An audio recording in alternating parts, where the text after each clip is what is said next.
jam/wave proliferated across Florida in preparation for the Bay of Pigs invasion. The subculture of fronts, proprietaries, suppliers, transfer agents, conduits, dummy corporations, blind drops, detective agencies, law firms, electronic firms, shopping centers, airlines, radio stations, the mob and the church and the banks. A false and secret nervous system twitching to stimuli supplied by the cortex in clandestine services in Langley. After defeat on the beach in Cuba, jam/wave became a continuing and extended Miami station, CIA's largest in the continental United States. A large sign in front of the building complex reads, U.S. government regulations prohibit discussion of this organization or facility. Donald Freed. Death in Washington, Westport, Connecticut, 1980. Page 141. The review offered so far of George Bush's activities during the late 1950s and early 1960s is almost certainly incomplete in very important respects. There is good reason to believe that Bush was engaged in something more than just the oil business during those years. Starting about the time of the Bay of Pigs invasion in the spring of 1961, we have the first hints that Bush, in addition to working for Zapata offshore, may also have been a participant in certain covert operations of the U.S. intelligence community. Such participation would certainly be coherent with George's role in the Prescott-Bush, Skull and Bones, and Brown Brothers experiment networks. During the 20th century, the Skull and Bones/experiment circles have always maintained a sizable and often decisive presence inside the intelligence organizations of the State Department, the Treasury Department, the Office of Naval Intelligence, the Office of Strategic Services, and the Central Intelligence Agency. Indeed, the Harriman and related Anglophile financier factions of Wall Street have generally regarded those parts of the state apparatus dealing with intelligence and covert operations as their own very special property which had to be kept seated with control networks in order to be effectively steered from above. For George Bush to interface with the intelligence community while ostensibly engaged in his business career would be coherent with that well-established pattern. A body of leads has been assembled which suggests that George Bush may have been associated with the CIA at some time before the autumn of 1963. According to Joseph McBride of The Nation, the source with close connections to the intelligence community confirms that Bush started working for the agency in 1960 or 1961, using his oil business as a cover for clandestine activities. 1. By the time of the Kennedy assassination, we have an official FBI document which refers to Mr. George Bush of the Central Intelligence Agency, and despite official disclaimers there is every reason to think that this is indeed the man in the White House today. The mystery of George Bush as a possible covert operator hinges on 4 points, each one of which represents one of the great political and espionage scandals of post-war American history. These 4 cardinal points are: 1. The abortive Bay of Pigs invasion of Cuba, launched on April 16–17, 1961, prepared with the assistance of the CIA's Miami station, also known under the code name JM/Wave.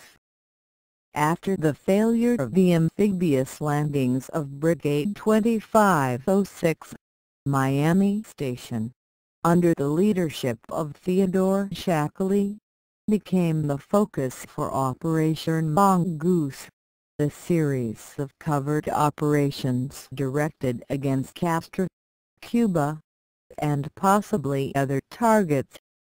2.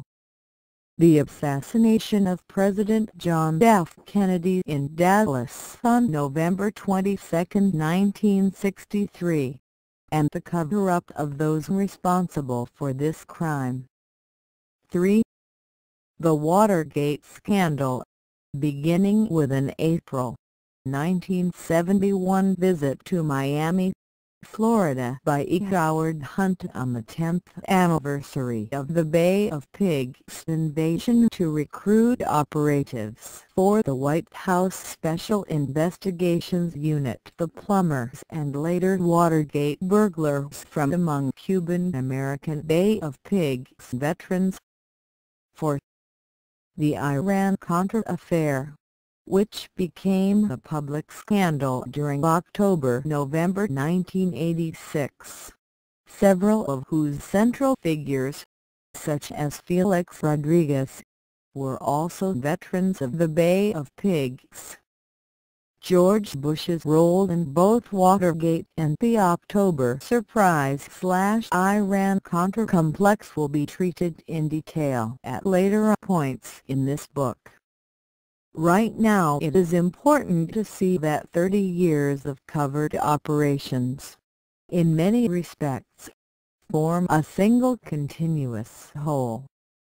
This is especially true in regard to the dramatis personae.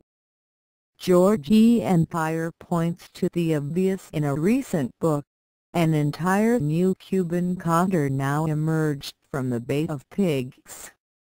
The names Howard Hunt, Bernard Barker, Rolando Martinez, Felix Rodriguez and Eugenio Martinez would, in the next quarter-century, pop up, often decisively, over and over again in the most dangerous American foreign policy crises. There were Cubans flying missions for the CIA in the Congo and even for the Portuguese in Africa. Cubans were the burglars of Watergate. Cubans played key roles in Nicaragua, in Iron Gate, in the American move into the Persian Gulf. 2. Felix Rodriguez tells us that he was infiltrated into Cuba with the other members of the Great Team in conjunction with the Bay of Pigs landings. This is the same man we will find directing the Contra supply effort in Central America during the 1980s, working under the direct supervision of Don Gregg and George Bush. 3. Theodore Shackley, the JM/Wave station chief, will later show up in Bush's 1979–80 presidential campaign.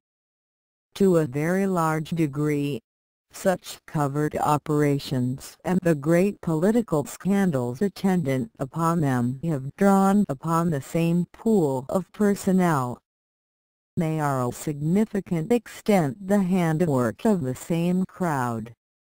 It is therefore revealing to extrapolate forward and backward in time the individuals and groups of individuals who appear as the cast of characters in one scandal and compare them with the cast of characters for the other scandals, including the secondary ones that have not been enumerated here.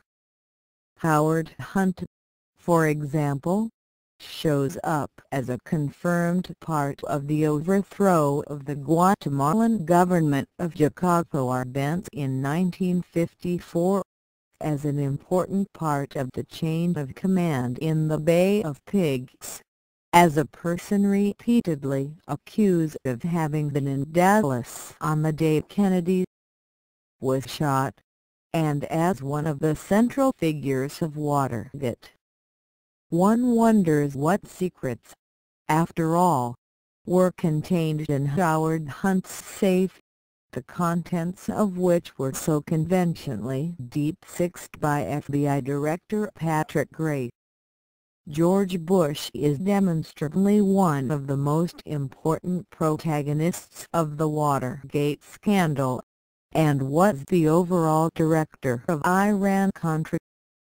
Since he appears especially in Iran-Contra in close proximity to Bay of Pigs holdovers, it is surely legitimate to wonder when his association with those Bay of Pigs Cubans might have started. 1959 was the year that Bush started operating out of his Zapata offshore headquarters in Houston. It was also the year that Fidel Castro seized power in Cuba. Officially, as we have seen, George was now a businessman whose work took him at times to Louisiana, where Zapata had offshore drilling operations. George must have been a frequent visitor to New Orleans.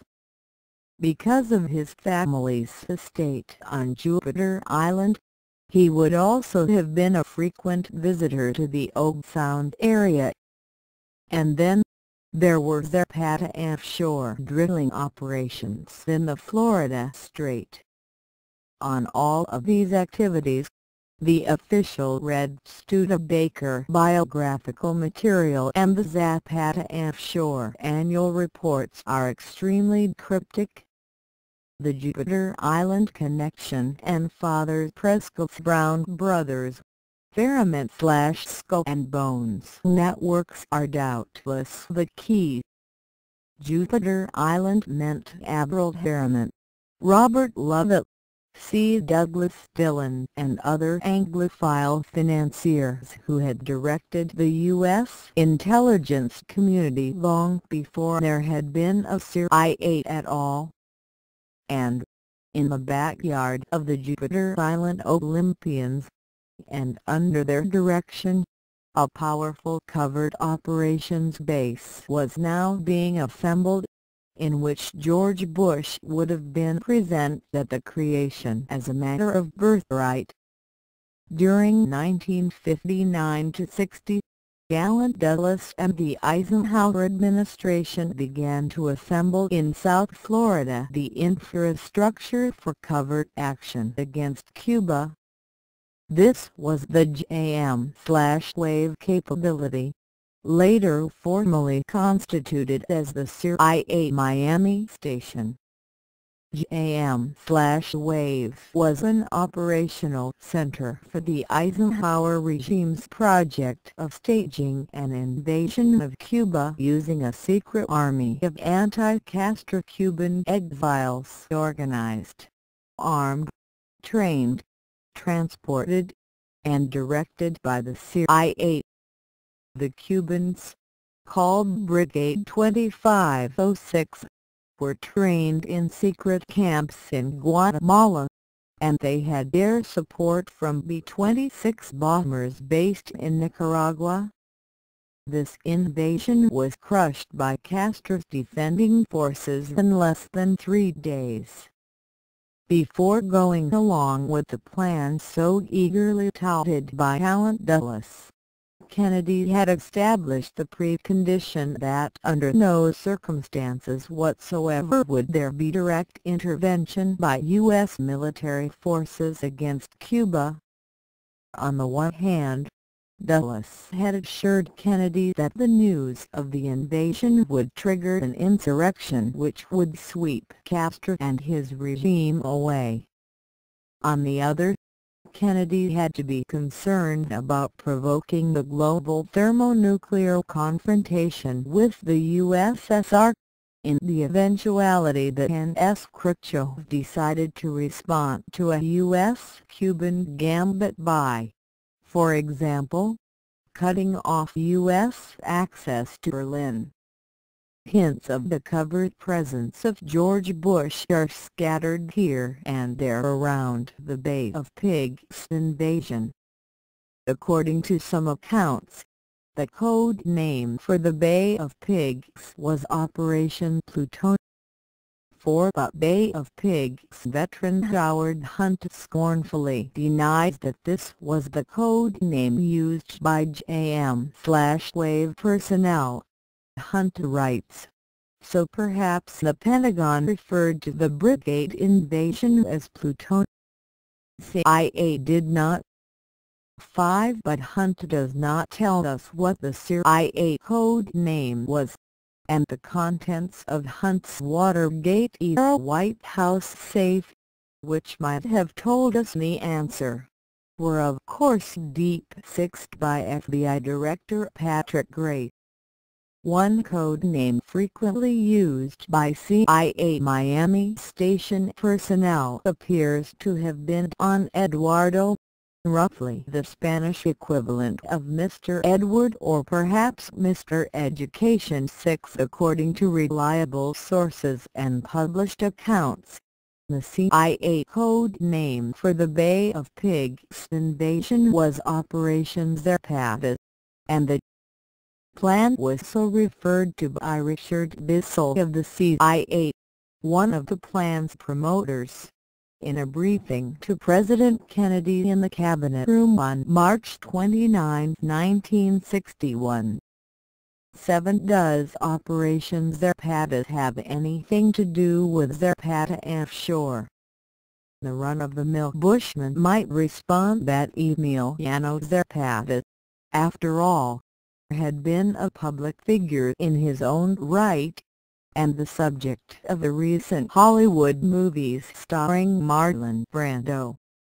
As J. Hewlett had observed, he was the classic figure for the revolutionary cook bandit. The more knowledgeable Bushman might argue that the main landing beach, the Playa Girón, is located south of the city of Cienfuegos on the Zapata Peninsula, on the south coast of Cuba. Then there is the question of the Brigade 2506 landing fleet, which was composed of 5 older freighters bought or chartered from the Garcia steamship lines, bearing the names of Houston, Rio Escondido, Caribe, Atlantic, and Lake Charles. In addition to these vessels, which were outfitted as transport ships, there were 2 somewhat better armed fire support ships, the Blanker and the Barbara. In some sources Barbara J8 the Barbara was originally an LCI landing craft infantry of earlier vintage.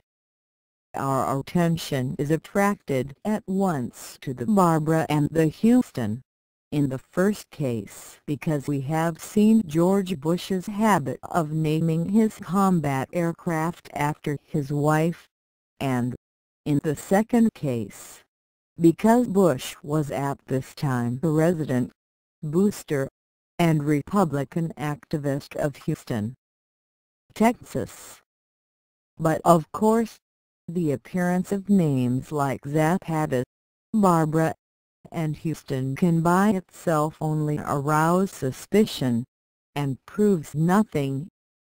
After the ignominious defeat of the Bay of Pigs invasion, there was great animosity against Kennedy among the survivors of Brigade 2506, some of whom eventually made their way back to Miami after being released from Castro's prisoner of war camps. There was also great animosity against Kennedy on the part of the JM/Wave personnel. During the early 1950s, Howard Hunt had been the CIA station chief in Mexico City. as David Lee Phillips, another embittered JM/Wave veteran, tells us in his autobiographical account. The Night Watch. Howard Hunt had been the immediate superior of a young CIA recruit named William F. Buckley, a Yale graduate and Skull and Bones member who later funded the National Review. In his autobiographical account written during the days of the Watergate scandal, Hunt includes the following tirade about the Bay of Pigs.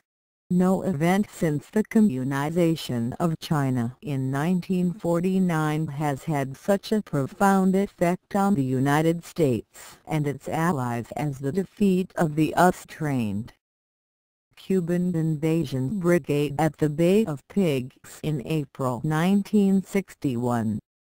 Out of that humiliation grew the Berlin Wall, the missile crisis, guerrilla warfare throughout Latin America and Africa, and our Dominican Republic intervention. Castro's beachhead triumph opened a bottomless Pandora's box of difficulties that affected not only the United States, but most of its allies in the free world. These bloody and subversive events would not have taken place had Castro been toppled. Instead of standing firm, our government pyramided crucially wrong decisions and allowed Brigade 2506 to be destroyed. The Kennedy administration yielded Castro all the excuse he needed to gain the tighter grip on the island of José Martí, then moved shamefacedly into the shadows and hoped the Cuban issue would simply melt away. 9 Hunt was typical of the opinion that the debacle had been Kennedy's fault, and not the responsibility of men like Allen Dulles and Richard Bissell, who had designed it and recommended it. After the embarrassing failure of the invasion, which never evoked the hope for spontaneous anti-Castro insurrection, Kennedy fired Allen Dulles, his Hermanite deputy Bissell, and CIA Deputy Director Charles Cabell, whose brother was the mayor of Dallas at the time Kennedy was shot. During the days after the Bay of Pigs debacle, Kennedy was deeply suspicious of the intelligence community and of proposals for military escalation in general, including in places like South Vietnam. Kennedy sought to procure an outside, expert opinion on military matters. For this he turned to the former Commander-in-Chief of the Southwest Pacific Theater during World War I, General Douglas MacArthur. Almost 10 years ago, a reliable source shared with one of the authors an account of a meeting between Kennedy and MacArthur in which the veteran general warned the young president that there were elements inside the U.S. government who emphatically did not share his patriotic motives, and who were seeking to destroy his administration from within. MacArthur's warned that the forces bent on destroying Kennedy were centered in the Wall Street financial community and its various tentacles in the intelligence community. It is a matter of public record that Kennedy met with MacArthur in the latter part of April 1961, after the Bay of Pigs. According to Kennedy aide Theodore Sorensen, MacArthur told Kennedy, "The chickens are coming home to roost, and you happen to have just moved into the chicken house." 10 At the same meeting, according to Sorensen, MacArthur warned Kennedy against the commitment of American foot soldiers on the Asian mainland, and the President never forgot this advice. 11 This point is grudgingly confirmed by Arthur M. Schlesinger, a Kennedy aide who had a vested interest in vilifying MacArthur, who wrote that MacArthur expressed his old view that anyone wanting to commit American ground forces to the mainland of Asia should have his head examined. 12 MacArthur restated this advice during a second meeting with Kennedy when the general returned from his last trip to the Far East in July 1961. Kennedy valued MacArthur's professional military opinion highly, and used it to keep at arm's length those advisers who were arguing for escalation in Laos, Vietnam, and elsewhere. He repeatedly invited those who proposed to send land forces to Asia to convince MacArthur that this was a good idea. If they could convince MacArthur, then he, Kennedy, might also go along. At this time, the group proposing escalation in Vietnam as well as preparing the assassination of President V.M. had a heavy Brown Brothers, Ferrament/Skull and Bones overtone. The hawks of 1961–63 were Harriman, McGeorge Bundy, William Bundy, Henry Cabot Lodge, and some key London oligarchs and theoreticians of counterinsurgency wars. And of course, George Bush during these years was calling for escalation in Vietnam and challenging Kennedy to muster the courage to try a second invasion of Cuba. In the meantime, the JM/Wave Miami station complex was growing rapidly to become the largest of Langley's many satellites. Its center was at the former Richmond Naval Air Station south of Miami, which had been a base for anti-submarine blimps during World War II. During the years after the failure of the Bay of Pigs, this complex had as many as 3,000 Cuban agents and sub-agents, with a small army of case officers to direct and look after each one. According to one account, there were at least 55 dummy corporations to provide employment, cover, and commercial disguise for all these operatives.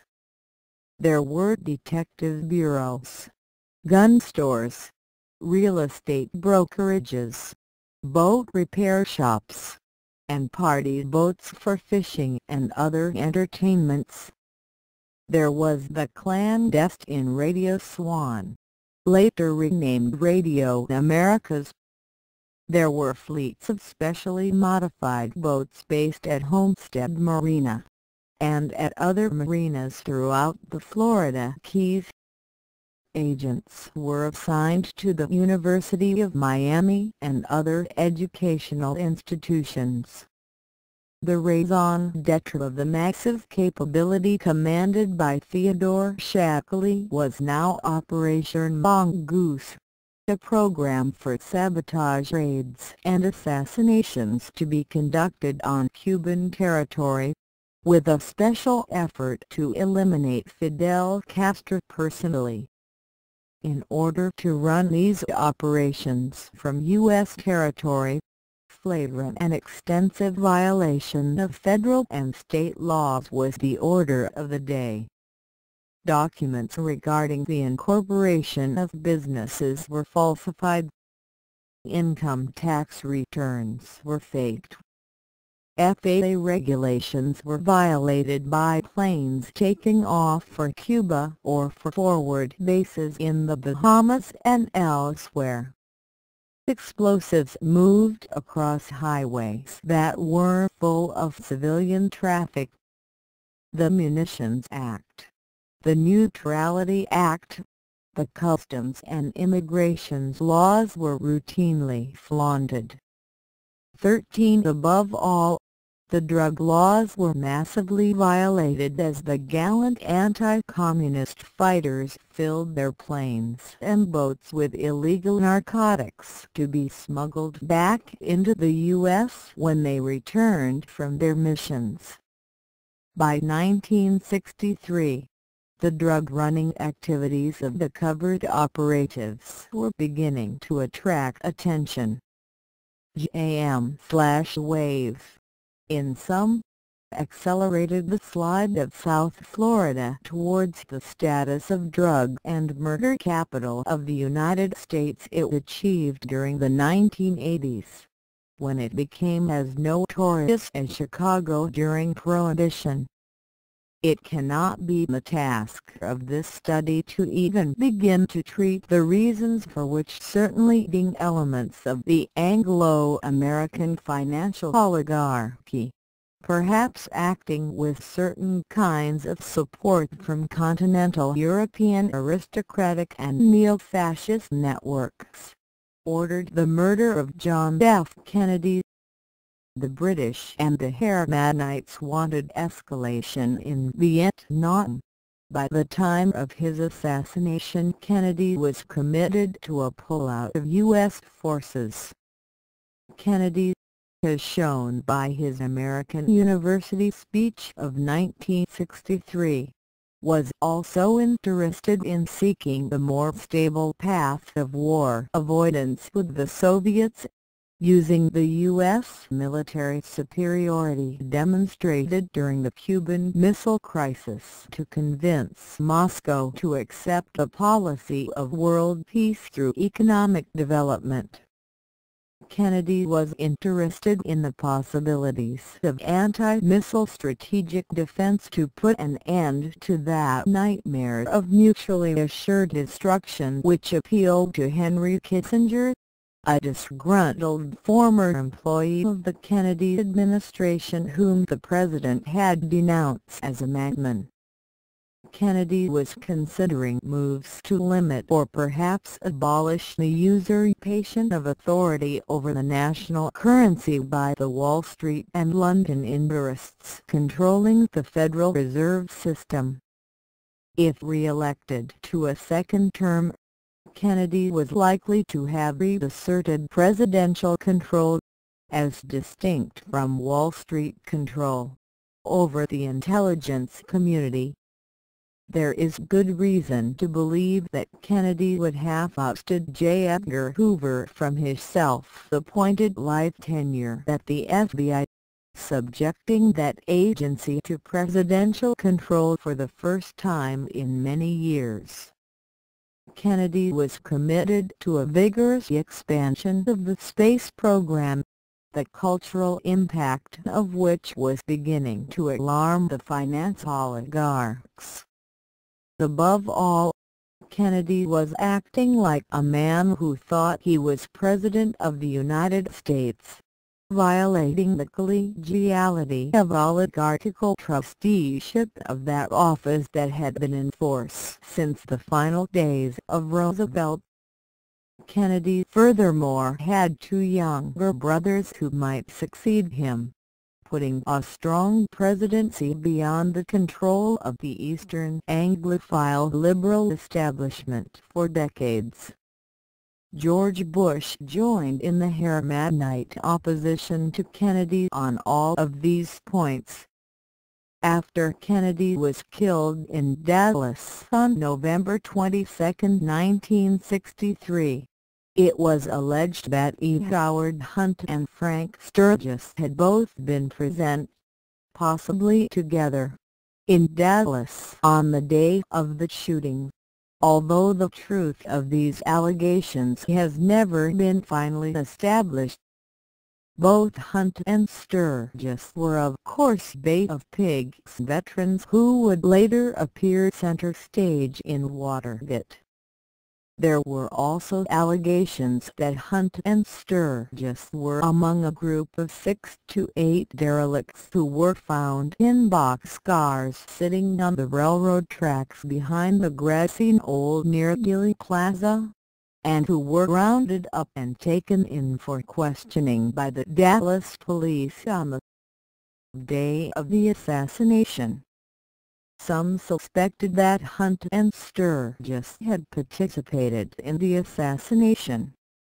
Some of these allegations were at the center of the celebrated 1985 defamation case of Hunt v. Liberty Lobby, in which a Florida federal jury found against Hunt.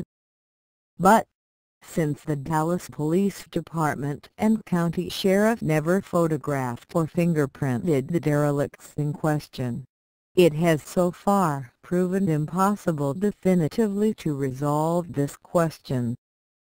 But these allegations and theories about the possible presence and activities of Hunt and Sturgis in Dallas were sufficiently widespread so as to compel the Commission on CIA Activities within the United States, the Rockefeller Commission, to attempt to refute them in its 1975 report. 14. According to George Bush's official biography, he was during 1963 a well-to-do businessman residing in Houston, the busy president of Zapata Offshore and the chairman of the Harris County Republican Organization, supporting Barry Goldwater as the GOP's likely 1964 presidential candidate, while at the same time actively preparing his own 1964 bid for the U.S. Senate. But during that same period of time, Bush may have shared some common acquaintances with Lee Harvey Oswald. Between October 1962 and April 1963, Lee Harvey Oswald and his Russian wife Marina were in frequent contact with a Russian emigre couple living in Dallas. These were George D. Morenskild and his wife Jean. During the Warren Commission investigation of the Kennedy assassination, D. Morenskild was interviewed at length about his contacts with Oswald. When, in the spring of 1977, the discrediting of the Warren Commission report as a blatant cover-up had made public pressure for a new investigation of the Kennedy assassination irresistible, the House Assassinations Committee planned to interview D. Morenskild once again. But in March 1977, just before D. Morenskild was scheduled to be interviewed by the Anton Fonzie of the House Committee's staff, he was found dead in Palm Beach, Florida. His death was quickly ruled a suicide. One of the last people to see him alive was Edward J. Epstein, who was also interviewing D. Morenskild about the Kennedy assassination for an upcoming book. Epstein is one of the writers on the Kennedy assassination who enjoyed excellent relations with the late James Angleton of the CIA. If D. Morenskild were alive today, he might be able to enlighten us about his relations with George Bush, and perhaps afford us some insight into Bush's activities during this epoch. Jean D. Morenskild rejected the finding of suicide in her husband's death.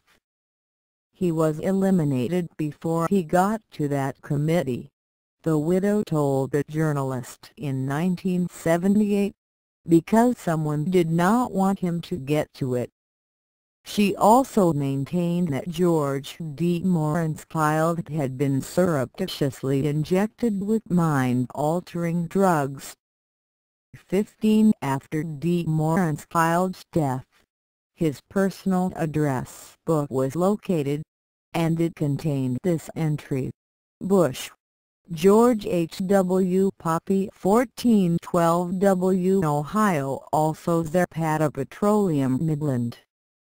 There is of course the problem of dating this reference. George Bush had moved his office and home from Midland to Houston in 1959, when Zapata offshore was constituted, so perhaps this reference goes back to some time before 1959. There is also the number 426355. There are, of course, numerous other entries, including one W. F. Buckley of the Buckley Brothers of New York City, William S. Paley of CBS, plus many oil men, stockbrokers, and the like. 16. George D. Moran's-Child recounted a number of different versions of his life, so it is very difficult to establish the facts about him. According to one version, he was the Russian Count Sergei D. Moran's-Child, but when he arrived in the United States in 1938 he carried a Polish passport identifying him as Jerzy Sergius von Moran's-Child, born in Mosbyr, Russia in 1911. He may in fact have been a Polish officer, or a correspondent for the Polish news service, or none of these. He worked for a time for the Polish embassy in Washington, D.C. Some say that D. Moran's-Child met the chairman of Humboldt Oil, Blaffer, and that Blaffer procured him a job. Other sources say that during this time D. Moran's-Child was affiliated with the War Department. According to some accounts, he later went to work for the French Duke's Army Bureau, which wanted to know about petroleum exports from the United States to Europe. D. Moran's-Child in 1941 became associated with a certain Baron Konstantin von Madel in a public affairs venture called Facts and Film. Madel was considered a Nazi agent by the FBI, and in September 1942 he was sent to North Dakota for an internment that would last 4 years. D. Moran's-Child was also reportedly in contact with Japanese networks at this time.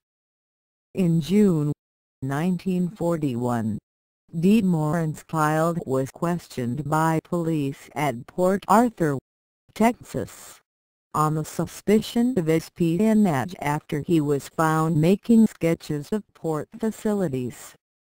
During 1941 D. Moran's-Child applied for a post in the U.S. Office of Strategic Services OSS. According to the official account, he was not hired. Soon after he made the application, he went to Mexico where he stayed until 1944. In the latter year he established his name as D. Moran's-Child, jettisoning the German version of von Moran's-Child, and began study for a master's degree in petroleum engineering at the University of Texas. According to some accounts, during this period D. Moran's-Child was investigated by the Office of Naval Intelligence because of alleged communist sympathies. After the war, D. Moran's-Child worked as a petroleum engineer in Cuba and Venezuela, and in Caracas he had several meetings with the Soviet ambassador. During the post-war years he also worked in the Rangeley oil field in Colorado. During the 1950s, after having married Winifred Sharpless, the daughter of an oil millionaire, D. Moran's-Child was active as an independent oil entrepreneur. In 1957, D. Moran's-Child was approved by the CIA Office of Security to be hired as a U.S. government geologist for a mission to Yugoslavia. Upon his return he was interviewed by one John Walter Moore of the CIA's Domestic Contact Service, with whom he remained in contact. During 1958, Demerhenchild visited Ghana, Togo, Dahomey. During 1959 he visited Africa again and returned by way of Poland. In 1959 he married Jean, his fourth wife, the former ballet dancer and dress designer who had been born in Manchuria, where her father had been one of the directors of the Chinese Eastern Railroad.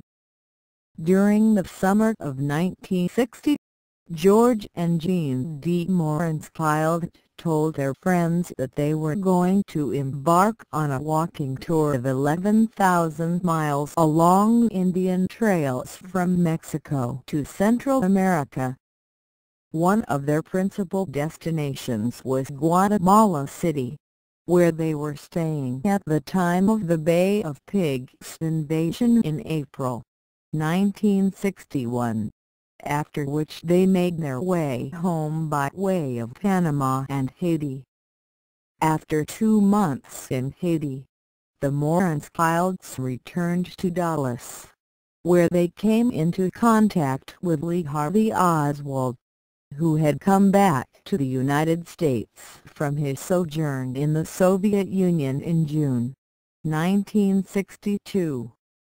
By this time de Morenskild was also frequenting Admiral Henry C. Bruton and his wife, to whom he introduced the Oswalds. Admiral Bruton was the former Director of Naval Communications, and had superintended a comprehensive modernization and reorganization of the Navy's means of keeping in touch with ships, planes, missiles, submarines, and the like. It is established that between October 1962 and late April 1963, de Morenskild was a very important figure in the life of Oswald and his Russian wife. Despite Oswald's lack of social graces, de Morenskild introduced him into Dallas society, took him to parties, assisted him in finding employment, and much more. It was through de Morenskild that Oswald met a certain Volkmar Schmidt, a young German geologist who had studied with Professor Wilhelm Kuetemeier, an expert in psychosomatic medicine and religious philosophy at the University of Heidelberg, who compiled a detailed psychological profile of Oswald. Jean and George helped Marina move her belongings during one of her many estrangements from Oswald. According to some accounts, de Morenskild's influence on Oswald was so great during this period that he could virtually dictate important decisions to the young ex-Marine simply by making suggestions. Oswald was in awe of de Morenskild.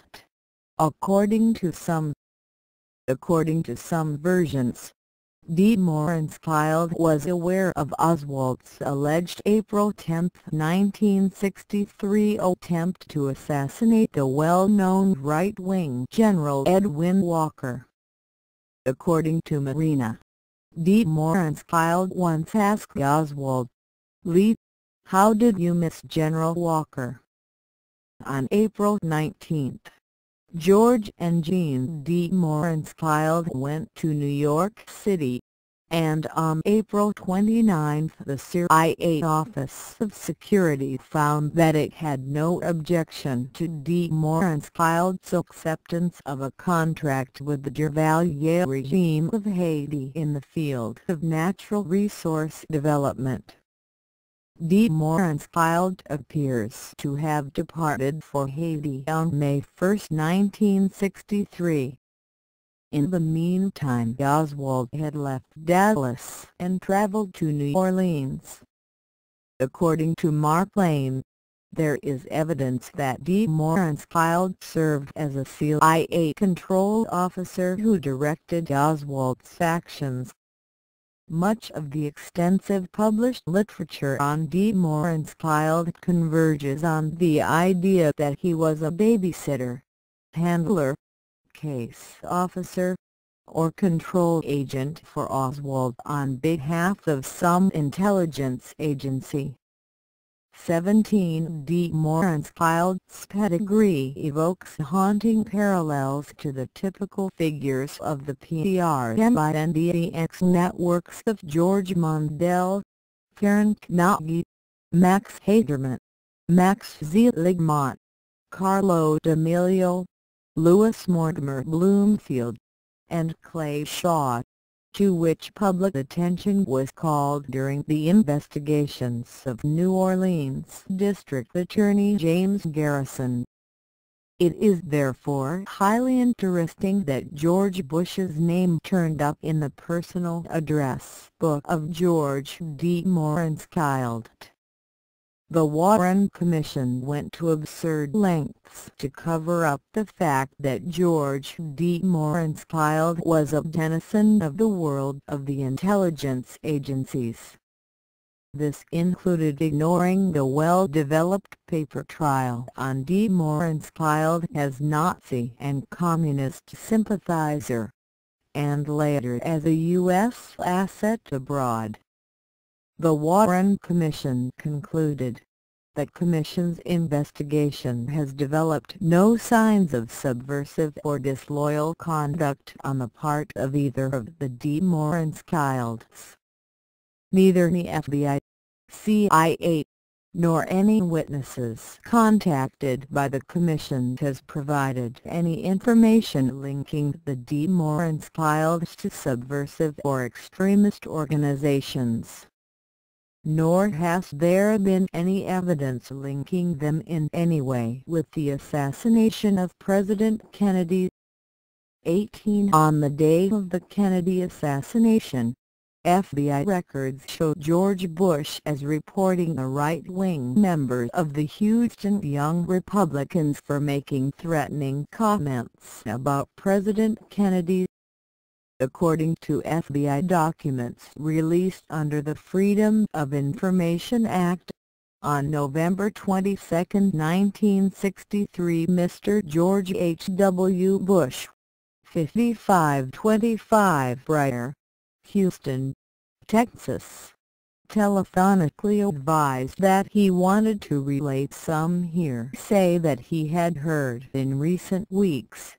Date and source unknown. He advised that one James Parrott had been talking of killing the president when he comes to Houston.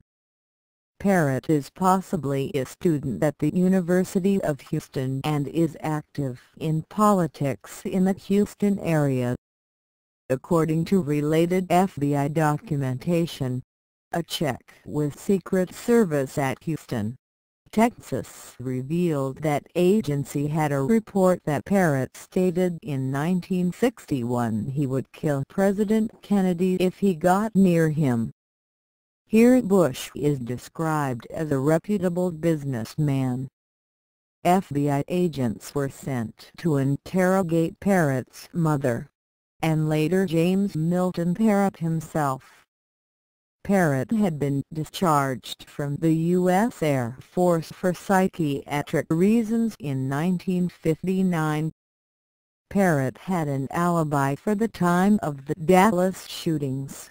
He had been in the company of another Republican activist. According to press accounts, Parrott was a member of the right-wing faction of the Houston GOP, which was oriented towards the John Birch Society and which opposed Bush's chairmanship. 19 According to the San Francisco Examiner, Bush's press office in August 1988 first said that Bush had not made any such call, and challenged the authenticity of the FBI documents. Several days later, Bush's spokesman said that the candidate does not recall placing the call.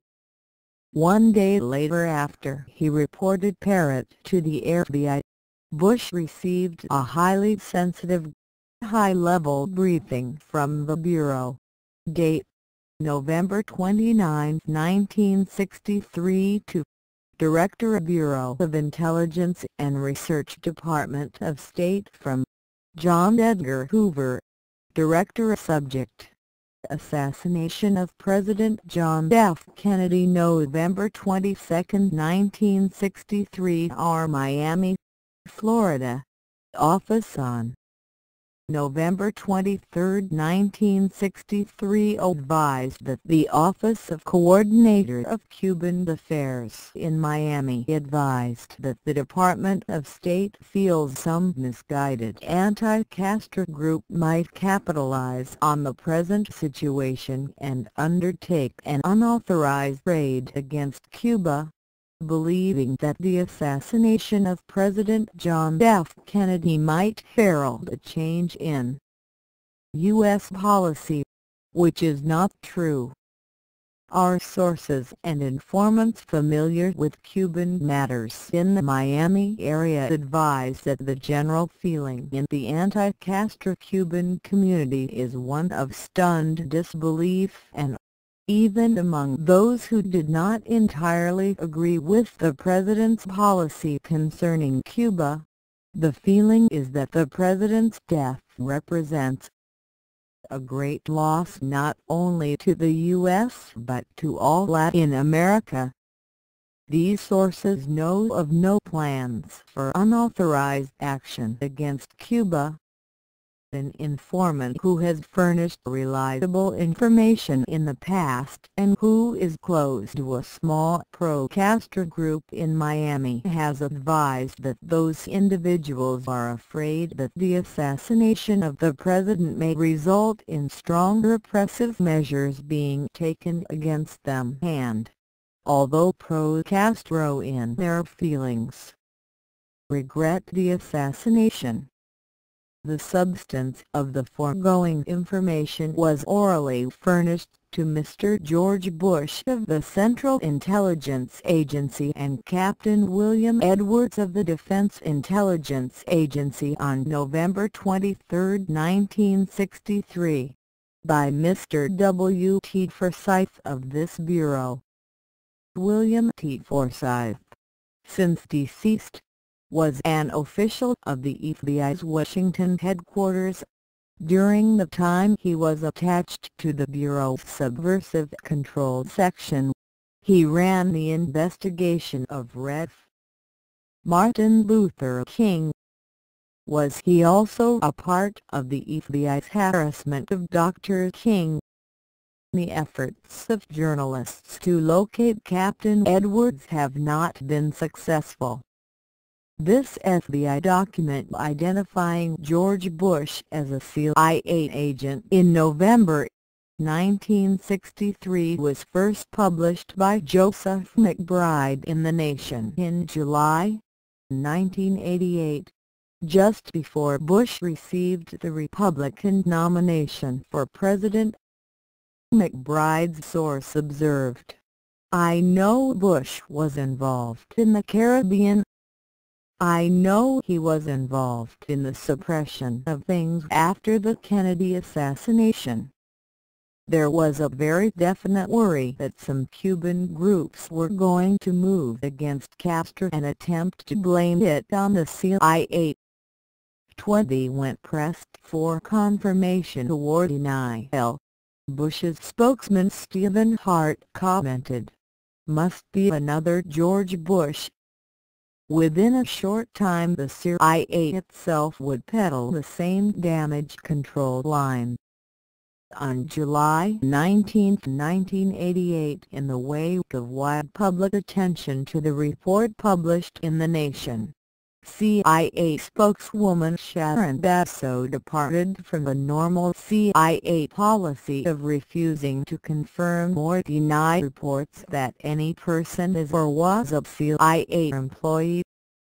CIA spokeswoman Basso told the Associated Press that the CIA believed that the record should be clarified. She said that the FBI document apparently referred to a George William Bush who had worked in 1963 on the night shift at CIA headquarters, and that would have been the appropriate place to have received such an FBI report.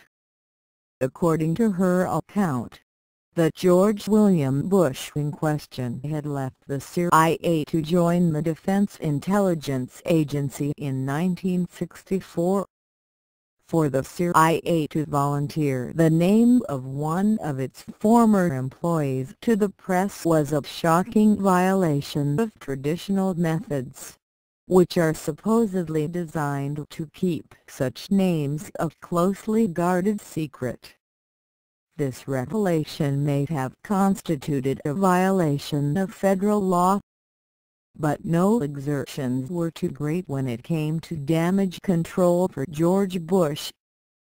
George William Bush had indeed worked for the CIA, the DIA, and the Alexandria, Virginia Department of Public Welfare before joining the Social Security Administration, in whose Arlington, Virginia office he was employed as a claims representative in 1988. George William Bush told the nation that while at the CIA he was just a lowly researcher and analyst who worked with documents and photos and never received interagency briefings. He had never met Forsyth of the FBI or Captain Edwards of the DIA. "So it wasn't me," said George William Bush.